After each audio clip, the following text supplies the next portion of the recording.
بسم الله الرحمن الرحيم. السلام عليكم ورحمة الله وبركاته. طلاب الصف الخامس الابتدائي، مس سالي ترحب بكم في مادة الدراسات الاجتماعية. النهاردة هنشرح أول درس عندنا في التاريخ. طبعا الوحدة الثالثة دي كلها تاريخ، حوالي 3 دروس. احنا طبعا المنهج بتاعنا 3 وحدات، أول وحدتين جغرافيا وآخر وحدة اللي هي الوحدة الثالثة تاريخ.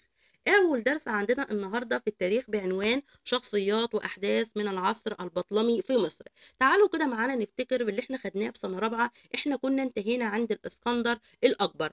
الاسكندر الأكبر طبعا اللي هو غزا الفرس منين؟ من مصر، وكان بنى مدينة ايه؟ الإسكندرية. ولكن بعد ما توفى الاسكندر الأكبر لم يكن له وريث، يعني ما كانش ليه أولاد إن هم يمسكوا الحكم من بعده. فمين مسك الحكم من بعده؟ اللي مسك الحكم طبعا ايه؟ خلفاء الاسكندر الأكبر اللي هم أسسوا دولة البطالمة. ومن أشهر خلفاء الاسكندر الأكبر القائد اسمه ايه؟ بطليموس الاول اللي هو اسس دولة البطالمة.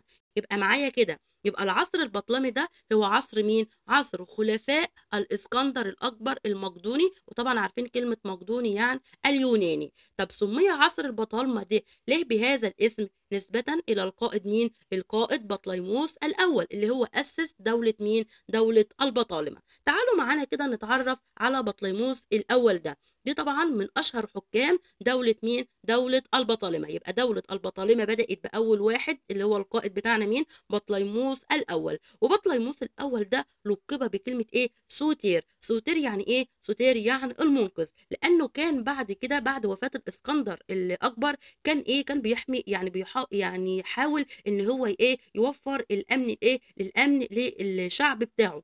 تمام. فكان من اشهر مين؟ من اشهر قواد الاسكندر الاكبر، وشارك طبعا يعني معه فين؟ في معظم الحروب بتاعته. وكمان كان لديه رغبة كبيرة ان هو كان عايز ينفرد بحكم مصر، كان عايز يمسك حكم مصر. ليه؟ ايه السبب؟ سؤال مهم جدا عندنا، ويجي يقول لك بما تفسر رغبة بطليموس الاول في الانفراد بحكم مصر. ليه بطليموس الاول كان عايز ينفرد بحكم مصر؟ علشان ايه؟ علشان لما فيها منين؟ من ثروة عظيمة، ولما فيها من تاريخ ايه؟ من تاريخ مجيد. تعالوا معانا كده نتعرف على اهم اعمال بطليموس الاول. بطليموس الاول زي ما احنا قلنا دلوقتي ان هو اسس دولة البطالمة في مصر، واتخذ مدينة الاسكندرية اللي هي بناها مين؟ اللي بناها الاسكندر الاكبر عاصمة ايه؟ عاصمة ومقرا لحكم دولته. وكمان انشأ بعد كده مجمع اسمه مجمع للبحوث الادبية والعلمية اللي هي اصبحت بعد كده جامعة ايه؟ جامعة الاسكندرية. طب يعني ايه جامعة؟ جامعة دي دار للعلم بيدرس فيها ايه؟ الطالب العديد منين؟ من التخصصات العلمية والأدبية. وطبعا الجامعة ده تخرج منها ايه؟ علماء كتير جدا. وكمان عمل ايه؟ طبعا زي ما قلت لكم عمل ايه؟ نواة او اسس مكتبة الاسكندرية. طب احنا عندنا اهتم بالاقتصاد. اهتم بالاقتصاد، عمل ايه؟ اهتم بالزراعة والصناعة والتجارة، وانشأ كمان كتير من المناحل لتصدير العسل الى الصين. يعني ايه المناحل؟ يعني اللي هو المكان اللي احنا بنربي فيه النحل عشان ينتج لنا العسل. وبقول لك كمان اخر حاجة، سك اول عملة معدنية في مصر. يعني ايه سك اول عملة معدنية في مصر؟ يعني عمل اول عمله معدنيه في مصر. يعني هنسال مصر كانت قبل كده ما فيهاش عملات؟ ايوه، مصر كانت قبل كده ما كانش فيها عملات خالص. دخلت العملات فين؟ في عهد دوله مين؟ دوله البطالمه. يعني امال كانوا بيتعاملوا قبل كده ازاي؟ كانوا بيتعاملوا عن طريق تبادل السلع بسلع اخرى. يعني شوف، كل واحد عنده سلعه يحصل ايه؟ تبادل ايه مع التاني السلعه دي. تمام. يعني نظام المقايضه. يبقى هو أول من أدخلها العملة المعدنية فين؟ المعدنية في مصر. وعمل كمان حاجة اسمها الطنبور. الطنبور ديت يعني اللي هي تساعد على ري مين؟ ري الأراضي الزراعية. يبقى أنا دلوقتي اتكلمت عن أهم أعمال بطليموس الأول. طب كمان من بعده كده مين اللي مسك الحكم؟ في واحدة اسمها بقى إيه؟ كليوباترا السابعة. وطبعا زمانكم عارفينها وسمعتوا الاسم ده كتير، اسمها كليوباترا. كليوباترا السابعة تولت الحكم إمتى؟ مش بعد بطليموس الأول ولا حاجة، لا، ده بعد بطليموس الثاني عشر. يبقى شوف الدولة، دولة البطالمة بدأت منين؟ بدأت ببطليموس الأول لغاية بطليموس الثاني عشر، إلى آخر حد خالص عندنا في دولة البطالمة اسمها كليوباترا السابعة. يبقى كليوباترا السابعة هي آخر إيه؟ آخر حكام مصر في عهد دولة البطالمة. تولت الحكم بعد مين؟ بعد بطليموس الثاني عشر.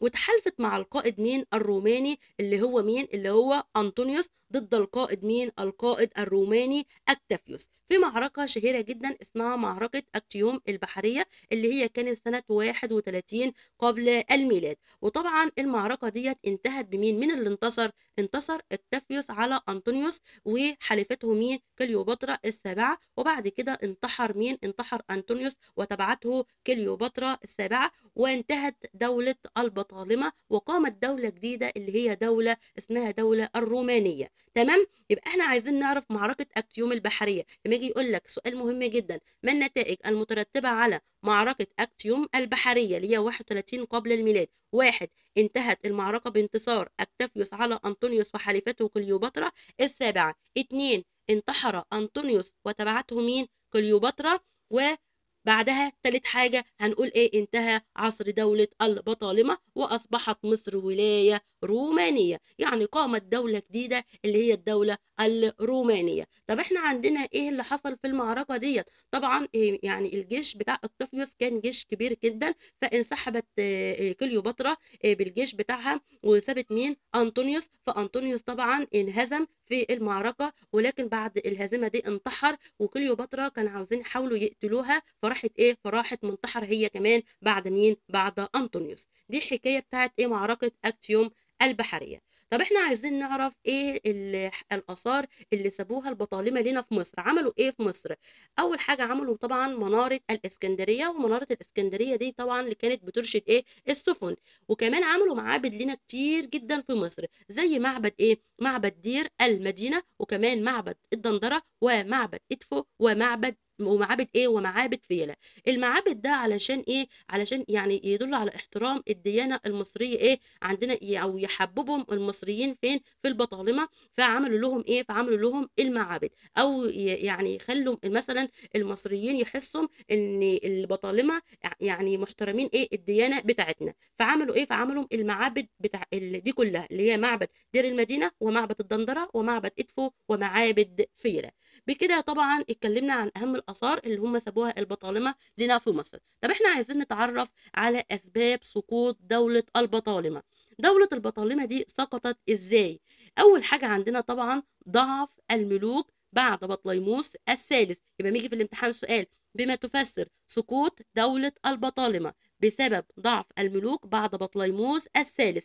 طبعا انتوا عارفين دولة البطالمة بدأت ببطليموس الأول، وكانت متقدمة من أول بطليموس الأول إلى بطليموس الثالث. من بعد بطليموس الثالث إلى كليوباترا السابعة تعرضت دولة البطالمة لحالة من الضعف، وبدأت تنهار زي ما قلنا. أول حاجة بسبب ضعف الملوك بعد بطليموس الثالث. تاني حاجة بسبب ثورات الشعب المصري ضد مين؟ ضد حكم البطالمة. يبقى الشعب المصري قام بثورات كتير جدا علشان ايه؟ علشان يخلي دولة البطالمة تنتهي.